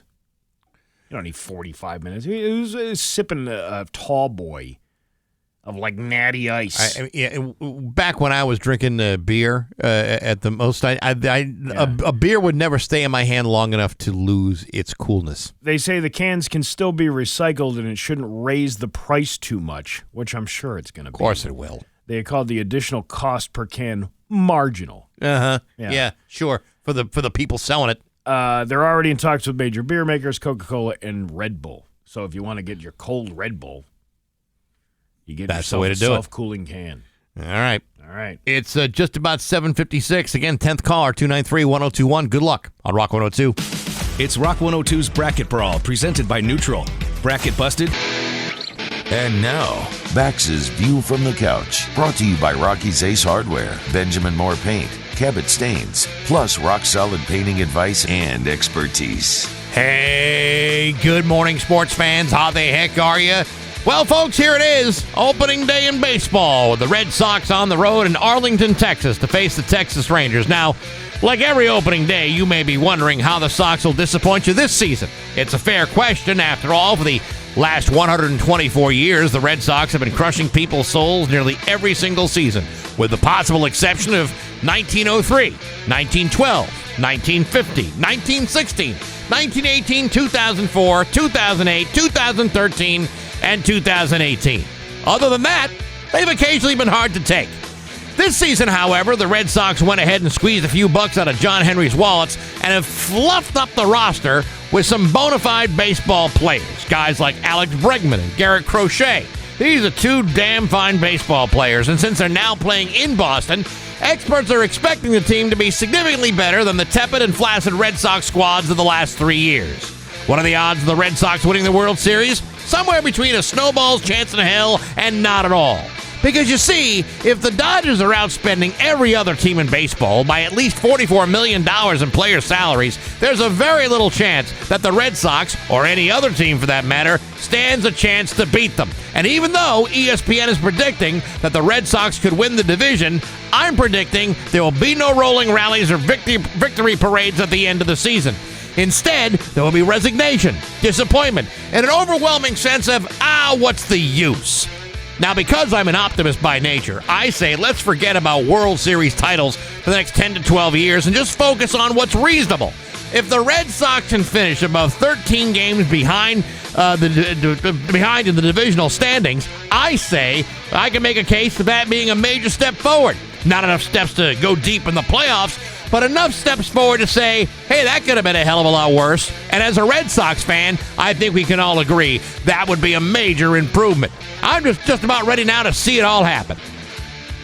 But hey, enough of my yapping. Sports brought to you by Rocky's Ace Hardware. The new Traeger is in town. The Traeger Woodbridge, a fully digital wood pellet grill, $800 right now at Rocky's. High-tech digital control, down-to-earth wood fire flavor, fantastic. Get a Traeger Woodbridge today at your neighborhood Rocky's Ace Hardware. I'm Bax. That's my view from the couch. Rock 102, Springfield. Rock 102, Springfield's classic rock. It's 8:09, and Billy Idol with Bax and Nagle on Rock 102. It is going to be, let's see, mix of sun and clouds with a high of 49. Could see some rain showers later on tonight. Perfect night to go out to a comedy show then. If it's going to rain. Even if it's not raining at the price point you're talking about, that's going to be a lot of laughs. $20 dinner and a comedy show over at the Shortstop. It's 31 right now in downtown Springfield. And I think you'll find driving on that portion of Route 20 is so comfortable. It's such a nice, breathtaking ride with all of the sights and sounds of Westfield. I mean, there's no reason not to go. I mean, I won't be able to be there, but for the rest of you, you should definitely go. You definitely should go. Now, who is on the docket tonight? The comedy docket, comedy menu. This guy named Marty Caproni. Apparently, he's going to be there too. Marty Caproni. Never heard of him. Now, where is he from? Chicopee, Massachusetts. Is he new on the scene? Yeah. First time ever. Doing 5 minutes tonight. Oh, good. Well, I'm glad. Yeah. That'll be good. It'd be good to hang out. And listen, $20 for a dinner in this economy? Come on. You can't even go to the movies for $20. The dinner alone is worth it. Yeah. You could spend $20 to go see a movie, have the movie be lousy, and that's even before you get the big bucket of popcorn. Refills or no refills, you're not getting out of there for $20. Here, you get the same level of entertainment at the very least, probably the expectation of something better. $20 can't beat it. Yeah, I'm telling you. Plus, you get a raffle ticket. Every ticket that's sold gets a raffle ticket, and then at the end of the show, I give away gift certificates to local area businesses. See, I can't imagine. It's actually two local businesses. It's Shortstop and usually Autumn Mist Farm. But they're two Sometimes there's other ones. But there's two great businesses right there. Well, they're in close proximity with each other. See? Even better. So even if you didn't like the dinner at the Shortstop, you now have a gift card to go to Autumn Mist Farm and get one of them giant home wrecking hot dogs that you can fit in your mouth. How heavy is the home wrecker? 2 pounds? It's like 2 pounds, yeah. It's a good. huge hot dog. I told you I couldn't fit it all in myself. That required a work of 3 men. I had to invite some buddies over to finish that off for me. I could split it, but that seemed to be crazy. I can't do the challenges. When I was younger, I wanted to do one of those like challenges or something like that. Yeah. Like that would be a good challenge if they started doing that over there. Like if you can eat this within, I don't know, like a half an hour or something. You know, whenever I see one of those videos online, I don't know why. I have no idea why I am obsessed with that. Probably because, like you, I couldn't do it. Like we talked to that woman. I forgot what her name was. She was a competitive eater. She is thin as a rail. She's got like no body fat on her whatsoever. Yeah. But she's a competitive eater, and not speed like a Joey Chestnut, but more about volume. So she'll pack down like this enormous chunk of meat in like an hour. She'll get the meat, they'll get the meal for free, and she gets a T-shirt. And there's another guy, this guy Randy Santel, does the same thing. I saw a video the other day where this guy was going to beat a food challenge. You ever go to Bernie's Dining Depot when it was open? I missed that place, but yeah. You ever see the conductor's cut? Yeah, it's like, what is it, 44 ounces of meat or something like that? Well, I saw this guy, Randy Santel, knock down a prime rib that was bigger than the conductor's cut. And he did it. Only like a handful of people have ever done it. And he's just plowing right through this damn thing. The only thing with that, and I said this before about not even just one item that's large like that, but you're not enjoying it. You're not, you know. But you get the T-shirt and it's for free. Yeah, but I'd rather have the whatchamacallit, I'd rather have the enjoyment of eating something. And I told you I made this mistake years ago. Went down to that the Nordic Lodge down in Rhode Island. Oh yeah. Which at the time it was only an $80 buffet. Now it's like over $120, which is ridiculous. It's outrageous. Excuse me, but the problem with that was because I was spending $80, I felt like I had to stuff my face with the most expensive thing on the menu, which would have been the lobster. And I must have eaten like 9 lobsters. Yeah. Which there was so much other good food that they offered there, but I didn't enjoy any of it because I was so focused on getting my money's worth out of the whole deal. And I would probably never do that again. If I did have, I don't know if I'm going to spend $120 on a buffet that you'd only be there for 2 hours for. You can't. It's not like you can sit there all day. Yeah, that's not right. But I wouldn't do that because I made myself sick. And what's the point of making yourself sick if you're going to spend that kind of money? I think there's a difference between being like a regular diner and being a competitive eater. Mm-hmm. I mean, if you're a competitive eater, you're doing it because of the glory and the heroism that comes along with it. The only time I've ever gotten my name on a wall at a restaurant was at a chili restaurant in Central Illinois. Really? Yeah, and the deal was if you could eat a bowl of what was called their firebrand chili, you got your name on the wall. Because it was so hot. Because apparently they thought it was hot. So this wasn't about how much volume you wasn't about volume. It was really about heat. Was it worth it?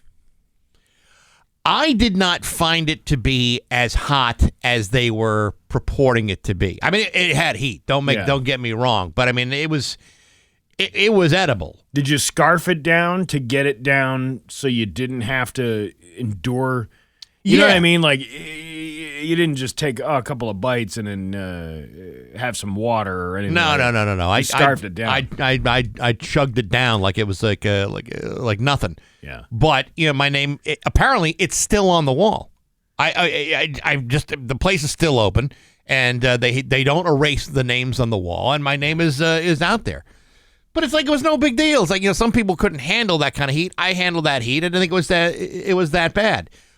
But when it comes to those challenges, in the same town in Illinois, there was this steakhouse that had the old 72-ounce steak. Yeah. And if you could eat it, then you got it free. You got a T-shirt. You got your name on the wall. That's a lot of steak, though, to be putting down just for a T-shirt. I tried doing it. Yeah. I couldn't get any. And how much was the steak then? Because you have to pay for it at that point. It's like, this is over 30 years ago. I think at the time the steak was like $90, $100. That's what I'm saying. It's like, unless you could know you can finish something like that and get it for free. I had the meat sweats after eating like a quarter of it. See, I'm getting to the point in my life where I'm not risking my life over a food challenge. You know what I mean? Like that's not something that I want to participate in. I am now at the point in my life, and I am not proud of this at all, considering my long history of loving large portions of food. Yeah. I'm now at the point where I am starting to notice these portions are too much. These portions are just too big, Baxy. It's too rich, and I am running the risk of getting the sugar. Speaking of food, today is opening day for Major League Baseball. Yeah. And the Dodgers and Cubs had 2 games in Japan last week, but everyone else gets to start today. Google looked at the top baseball questions and ballpark foods Americans have been searching for. They posted a map of the top ballpark foods in each state that they've been Googling this past week. They include ballpark beer, brats, corn dogs, fries, nachos, burgers, pizza, pretzels, and pulled pork. So, health food. all the heart smart stuff. I'm trying to think. Hamburgers in Massachusetts? That's the number one. At the ballpark? Yeah, ballpark hamburgers. Given a choice, if I'm going to take the hot dog over. Exactly. Except one of them Fenway Franks that's just, I don't know, steamed in urine or whatever they do. I love a good Fenway Frank. I'll eat a Fenway Frank if it's been sitting in that boiling water since the days when Mo Vaughn was putting androgel on the bottom of his feet. That's how much I love them hot dogs. I don't care. I don't care at all. I remember going to Fenway Park because I like giant toilets. And and you're not talking about the restrooms. Oh, I went on opening day a few years ago. Yeah. And I saw them do it was like the changing of the guards of the ketchup in that dispenser thing. Oh, yeah. It was like seeing the wizard behind the curtain. You don't want to see it. You're better off turning away. It was the weirdest thing I've ever seen. You know how when you think it's like something works a certain way and it doesn't? This was like a giant bag of ketchup that they shoved in there, and it's like a pump mechanism that you put down in there. But you were going to use the ketchup anyway. Huh? On a hot dog? You were going to use a ketchup on the hot dog. We've had that conversation. I had my kid with me. Yeah, we were using okay. ketchup on the hot dog because that's what a kid does. A kid does ketchup on the hot dogs. I don't necessarily think going to a ballpark, though, just to get the food is something that you want. They're snacks, really, is what they are. But you know what? Major League Baseball, actually all sports arenas have figured this out, that they all add additional food items because there are because they realize some people will try anything.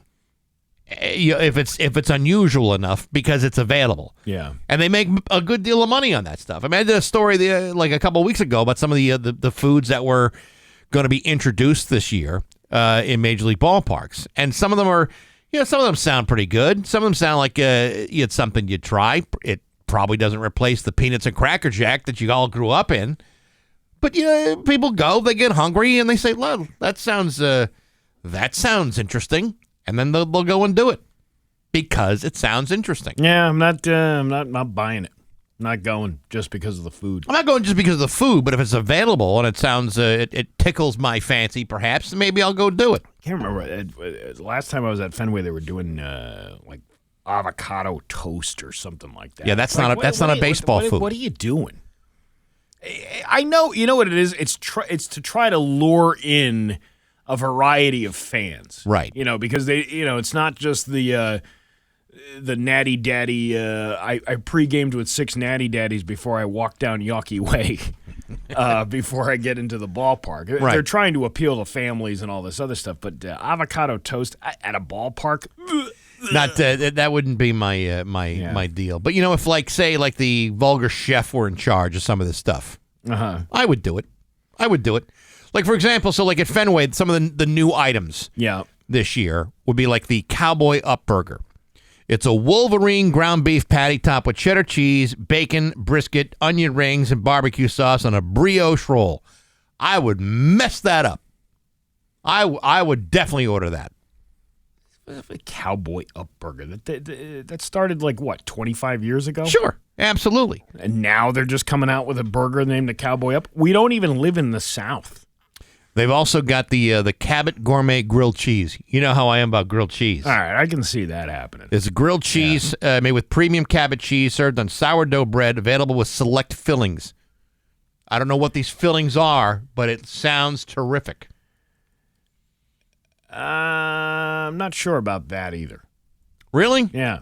See, I could do it. You know what? I'm more focused on how much the tickets cost before you walk in the door, and then how much money you're spending on any of this food there. You're better off bringing your little snack packs full of toast and cheese, or toast and butter, peanut butter. I know. The cheddar cheese crackers with the peanut butter in the middle. Probably a lot cheaper than what you're going to spend at a ballpark today.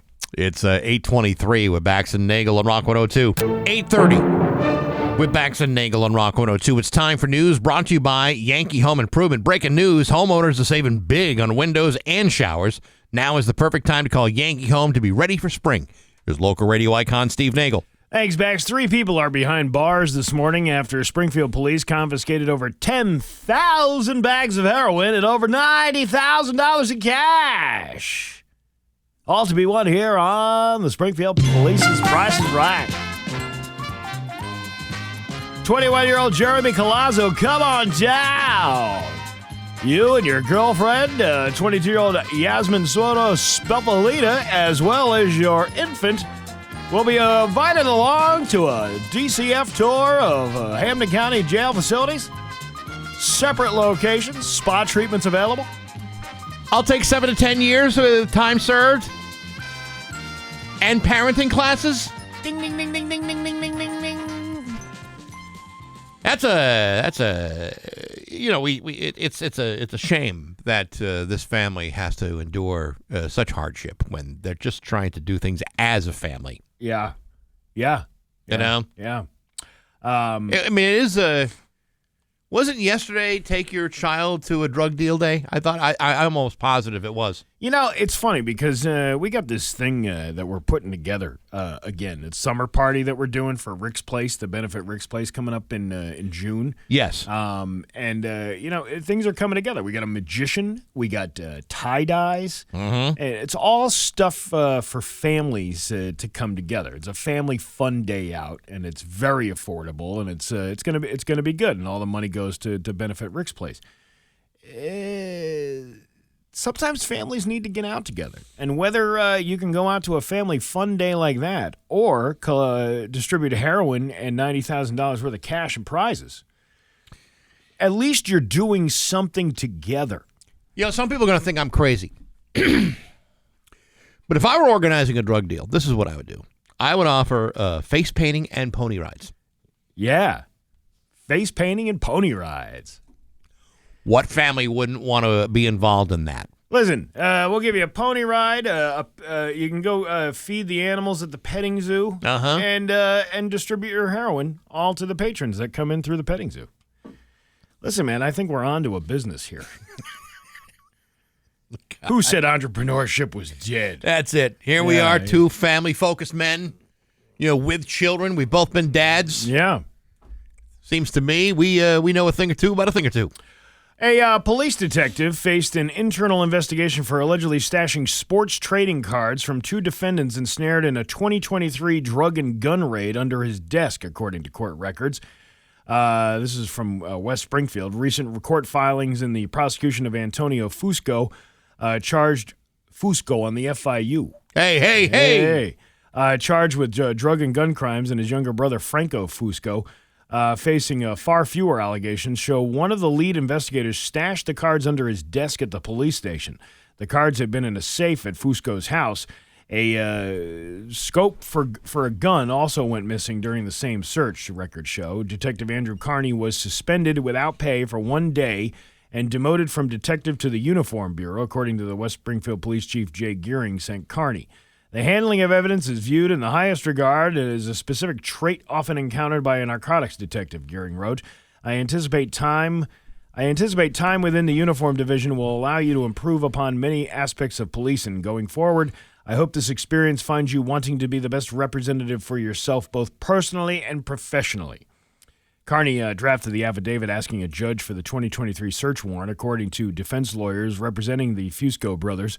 While the raid took place at the Fusco home in Long Meadow, the tip on the alleged drug and gun operation came out of West Springfield. Carney was a member of the task force that moved in.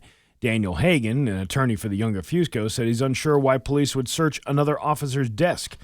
That's what we're trying to get through at discovery motions, Hagan said. Hagan added that a letter from an assistant Hampden County district attorney alerted the defense to the issue, but that letter raises more questions than it answers. How do they even know the cards and scope were related to the Fusco arrest? Hagan asked. A spokesman for the West Springfield Police Department did not immediately respond to requests for comment. The seizures of items were not recorded in any official record following the raid. Court records say. In addition, defense lawyers' filings are seeking more information about a 2015 criminal case involving Carney while he was a member of the Northampton Police. They believe, they received only a vague letter from the state's police oversight body. However, all of that was provided to defense counsel was a report from the Post Commission noting that misconduct was sustained. However, no additional information about the details of Carney's misconduct have been disclosed. Now, I listen. Nobody likes to know about a crime. Yeah. But I think it really you have to consider what baseball cards are we talking about? Does Probably he look like a 1968 Orlando Cepeda? I would say probably a Mickey Mantle. Rookie card? Rookie card. Ooh, that is going to be a tough one. That's worth some money. Yeah, that is really going to that's going to put things over the top. On the other hand, let's say you have like a 1974 Dave Winfield, back when he was brought up by the Padres. I mean, that's a valuable card. I mean, but if you're talking like a 1982 Gary Allenson, no one's going to give a damn. I got a Raleigh Fingers. Did you? I told you my story about Raleigh Fingers, didn't I? You probably did, but tell it again. Many years ago, yeah. Raleigh Fingers, who used to play for the Milwaukee Brewers as a soon-to-be Hall of Fame relief pitcher, came into the studio of the radio station I was working at the time. Yeah. And so I'm literally 3 feet away from Raleigh Fingers. And I asked Mr. Fingers, can I touch your mustache? And he said? Yes. He let you touch his mustache? I touched Raleigh Fingers' mustache. You got a mustache ride from Raleigh Fingers? I just touched it. I didn't ride on it. I just touched it. Well, I mean, that's kind of, you're riding it with your fingers. I almost didn't want to wash my hands for the next 5 years. Your Raleigh Fingers. Let me tell you something. It was a lot stiffer than I expected. I bet it was. Because you can't just, when you wax a mustache like that, and that's an icon. I mean, who has a more famous mustache than Raleigh Fingers? Nobody. Jim Croce. Jim Croce's Jim Croce's is like that's just the guy that didn't shave. Yeah. Raleigh Fingers is a guy that groomed that thing since he was pitching with the A's. And you know what? He was very gracious about it. At first he hedged, but then I begged again. He said, "Okay, you can touch it." So first he said no, and then you asked again. Twice? You asked twice? I don't remember whether it was a pretty please or a double dog dare. I can't remember the exact conversation. You got some balls, man. Like, if somebody said no, first of all, I don't even know why you'd want to touch somebody's mustache. Because it is Hall of Famer Raleigh Fingers. You got that opportunity. Somebody's facial hair. You got that opportunity once in a lifetime. You telling me if Raleigh Fingers was sitting like right next to you in that chair right there, you wouldn't ask for the same thing? Raleigh, let me just grab a hold of those handlebars and just get a little grip on those things. Listen, unless you're an attractive lady, I ain't letting anybody touch this womb broom over here. Well, you think Raleigh fingers? He said no, and then you asked him again. He hedged. He said, I don't know. He wasn't comfortable. But that's a weird interaction you had with him. Oh, no question. But that's what made it so wonderful, is he eventually acquiesced to my request. I touched the man's mustache. I got a lifetime of memories. Why would you want to touch that? It's Hall of Famer Raleigh Fingers. Who cares? You can shake his hand. You can still get the same effect. It's not the same. I shook hands with the guy whose mustache, who had the big famous mustache. I'll tell you what. Yeah. I did shake the hand of Jim Palmer once. Biggest damn hands I've ever seen in my whole life. Yeah. It's like he wrapped his hand around my hand like 4 times before he was done shaking my hand. Crazy. Never seen a bigger hand in my life. You know what that means? Ted Williams shook his head at me once.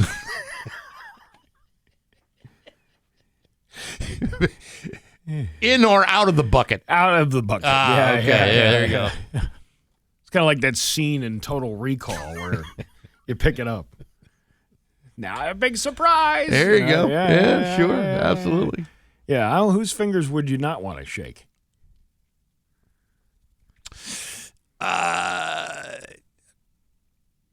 Charlie Sheen's. Not so sure I'd want to shake it. Why not? I've seen pictures of where those fingers have been. I'm not so sure. Well, I don't know. This is a weird conversation. Let's move on to something else. Here I am offering you an amusing anecdote of my time spent with the great Raleigh Fingers, one of the great relief pitchers of all time. And I'm telling you how weird that is. You asked to touch a man's mustache, and not only did he say no, which was a weird question to ask him to begin with. I know it's a famous mustache, but come on, dude. Like, why would you want to touch that? Anyway, you asked. He says no. Then you ask again, and in order for him to ease your pestilence, I don't recall the specifics of how I asked him again. I know I said, Hi, Mr. Fingers. Nice to meet you. May I please touch your mustache? I mean, I immediately hit it with him because I didn't want to miss out on the opportunity. And when he says like, come on, Raleigh, let me just a little touch. You're a weird dude. You really are a weird. I did it for the listen. I did it partially out of selfishness, but I also did it because we were on the air at the time. Yeah, okay, that's an excuse. And it made it. It was a listen. I'm telling you, it's an unforgettable moment in my career. Well, one of those moments you never forget. Raleigh Fingers mustache. You're a strange man. I don't know if I feel comfortable working here anymore. Listen, you should have heard what I asked Ron Jeremy. See, that's a mustache you want to smell. The problem is you could smell it from 12 feet away. Yeah, I was going to say, did you just come from a sushi bar? Well, sort of. I've eaten sushi off the barbershop floor, if that's what you're asking. Yes. My question to him was very different. I'm sure. What was it? Yeah. You wanted to see what the package was down below. I've seen everything I need to see with from Ron Jeremy. You got a guy that looks like that. You have to have a giant package. I suppose that's true. Can't imagine why anybody would want anything else from a guy. A New London man was arrested after speeding in Old Saybrook Sunday night. According to Connecticut State Police, troopers were in the area of I-95 for speeding enforcement. Police then witnessed a speeding car going 103 miles per hour in a 60-mile-an-hour zone. Is that wrong? That's a little wrong. Yeah. Officials identified the driver as 40-year-old Carlos Guaman of New London. Authorities learned that Guaman had a suspended operator's license in Connecticut, and the vehicle was not insured. No, he was trying to get through without getting pulled over. He must have been in a real rush. He was arrested and facing charges of reckless driving and yada, yada, yada. You know, we were talking yesterday about these people who drive. There's 2 shootings on I-91 all within 24 hours of each other yesterday. Right. One in Windsor and then one down near, I can't remember, Route 15 and exit 29 or Hartford area, right? And this morning, I'm driving here down 91, and that Hall of Fame exit, the one that's downtown Springfield. Yeah. These people, this guy just comes flying up on the left-hand side of me and then cuts over 3 lanes to get to that exit. It's like you couldn't have there wasn't that much traffic out there to begin with. Why do you feel the need to drive like such an a-hole? What time of day was this? It was 5:15 in the morning or whatever it was. The Hall of Fame's not even open.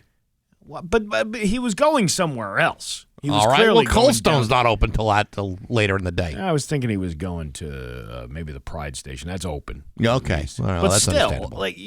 what is going through your mind? I don't have any idea. That you are in such a rush. Like, he didn't even need to do that. There was nobody behind me except him, but he was in the fast lane, and then when he gets up to the thing, he just cuts in front of me. I don't get it. To get over to the right to go down the ramp. I wish I could tell you. There was a story this morning about a football player at Georgia, wide receiver, busted earlier this month for driving 107 miles an hour in like a 45 mile an hour zone. Yeah, dude. I mean, what are you doing? What are you doing? I guess because you can. Ridiculous. Yeah. Anyway, your Pioneer Valley. I'm glad we got to the hard-hitting news. You have no idea. Mix of sun and clouds today with a high of 49. Tomorrow, cloudy with a high of 56. It's 34 right now in downtown Springfield. I'm Steve Nagle, and that's the news on Rock 102. Oh, yeah. This is Dale for Northeast Men's Health, where we... 102 Springfield's Classic Rock. It's 8:51 and 7 Mary 3 with Bax and Nagle on Rock 102. Mix of sun and clouds today, a nice high of 49. Tomorrow, cloudy with a high of 56. It could see a rain shower or two. It's 34 right now in downtown Springfield. Tomorrow is Friday. That means it will be an open line Friday tomorrow. I'm giving you all a heads up because last week we tried the experiment again, see if there was a difference between the 7 o'clock open liners to the 8 o'clock open liners, and what we discovered was there's really no damn bit of difference. But so that's tomorrow, and it's all brought to you by Linton Septic. So make sure you're paying attention. No hate speech, no foul language, and try not to act like a dink. Stop acting like dinks. Got a whole 24-hour time span to prepare yourselves for open line Friday. You do. And you should be well-versed in what you're going to say. So you got anything going on tonight? Yeah, $20 dinner and a comedy show over at the Shortstop Bar and Grill. You can get tickets online on my social media pages. Venmo at Nagle Comedy. You have to search for a business while you're doing that because it is a legitimate business. And also, you can just message me if you want to go. If you don't have Venmo, that's okay. You just send me an email, send me a message, whatever. We'll get you in there. We'll get you in there. And you know what? You will be astounded by what a great deal it is. Yes. $20 plus laughs. And by the way, the dinner kind of like, you don't really start the show until after like the dinner is kind of done, right? So like no one's going to choke on a meatball and all of a sudden you got to come off the stage and do the dinner mouth starts to mouth before the show. Okay, that's good. You don't want anybody choking from laughter. The doors open at 7.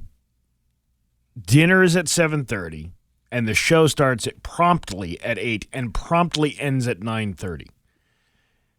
All right, good plan. Oh yeah, Phil Anthony's going to stop by tonight too. Phil Anthony. Yeah, we've talked to him before. Yes, right? we have. And matter of fact, that is why I say promptly, because Phil has a tendency to want to go on a little bit longer, but I'm like a wrangler. I wrangle him in and make sure that he's very funny. Is he very funny? Is it the headliner? No, he's not the headliner, but he's very funny. Okay. But he tends to go on sometimes. I'm not harping on it. I point it out. Well, because I have things to do. Sure. 9:30 comes, I'm going home. Like, that's it. The end of the show. Right. We give away the gift card. Boom.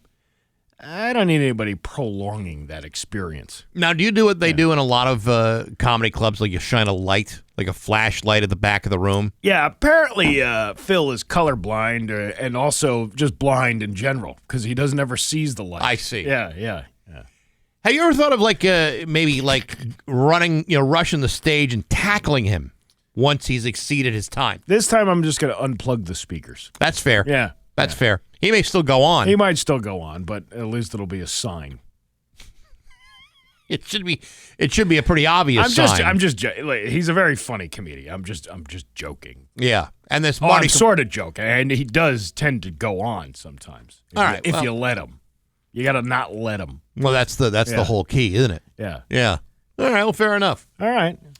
Hey, the original Western Mass Home and Garden Show begins, believe it or not, today at the Eastern States Exposition Grounds. It goes from today until the 30th. You can learn more by going to westernmasshomeshow.com. Mm-hmm. Always a great time. Always stuff you can pick up there and the likes. 10th caller right now receives a 4-pack of tickets to the Home and Garden Show. Good luck to you. 293-1021. There you go. Bax and Nagle on Rock 102. You hear that? It's